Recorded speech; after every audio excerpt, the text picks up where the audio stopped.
And my mother asked the woman where I worked as a dressmaker, where I learned the trade, if I could sleep there.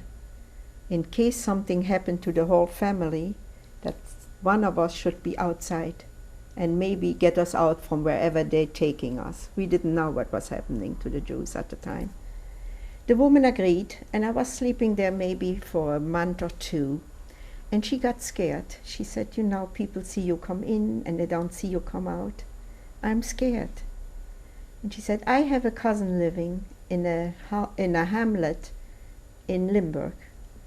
And ask her, maybe for money, she will keep you.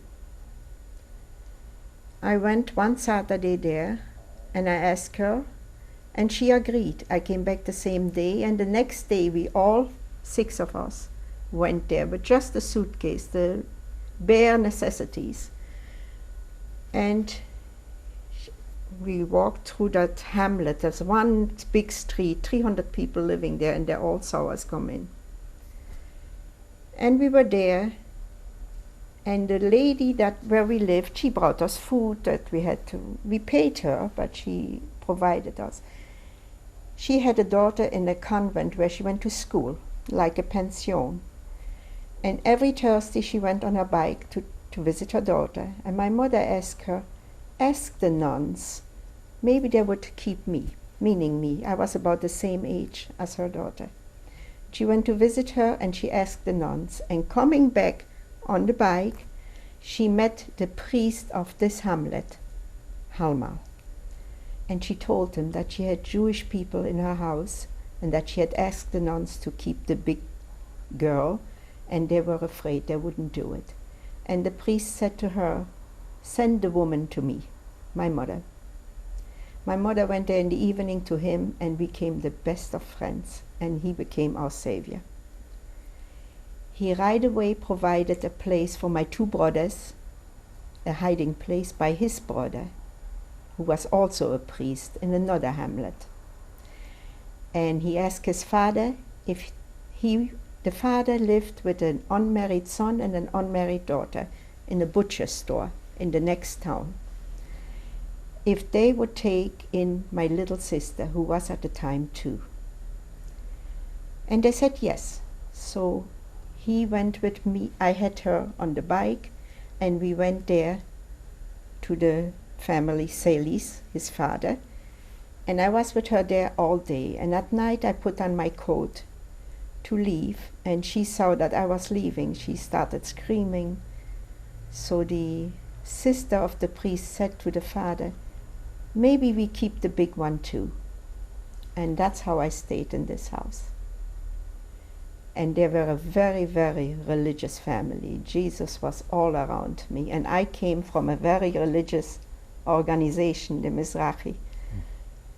And it just choked me. I couldn't, not that I was against it, but having Jesus above my bed somehow did something to me. And I stayed there. The priest brought a coat for me and something to dress, and we stayed. And I was so religious that I did not do anything on Saturdays for 6 weeks. I did not work there, no peeling potatoes, no cleaning, and I didn't eat any meat because it wasn't kosher. But after 6 weeks I said, that cannot go on. I did everything I had to do. I ate the meat, and I was one of theirs. It was wonderful. The last time I saw my mother was on my birthday, the 13th of October, from far away. She had sent in a cake for me with a happy birthday on it, and I saw her on the next corner. She was afraid to come in because that people might see her, you know, she was a stranger in the town, and we never went out. This was in 1941, 42? In 1942. 42? Yes. And again on the 29th of October, my father was working in the garden by the priest just to pass the time. Germans came into the house of the priest and took my father, and knew exactly where my mother was. they must have been denounced, went to get my mother and took them to the police station, who was on the same marketplace where I was, where the butcher store was.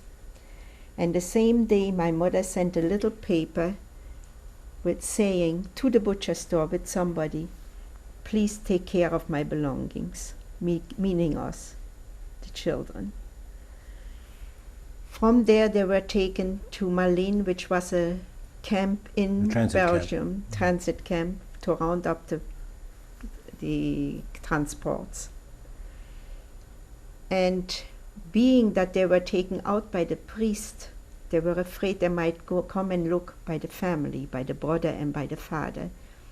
My brothers had to leave immediately to another priest in another hamlet, and I had to take my sister on the bike 5 o'clock in the morning and to go to a friend of theirs, a miller. The unmarried brother went with me to show me the way.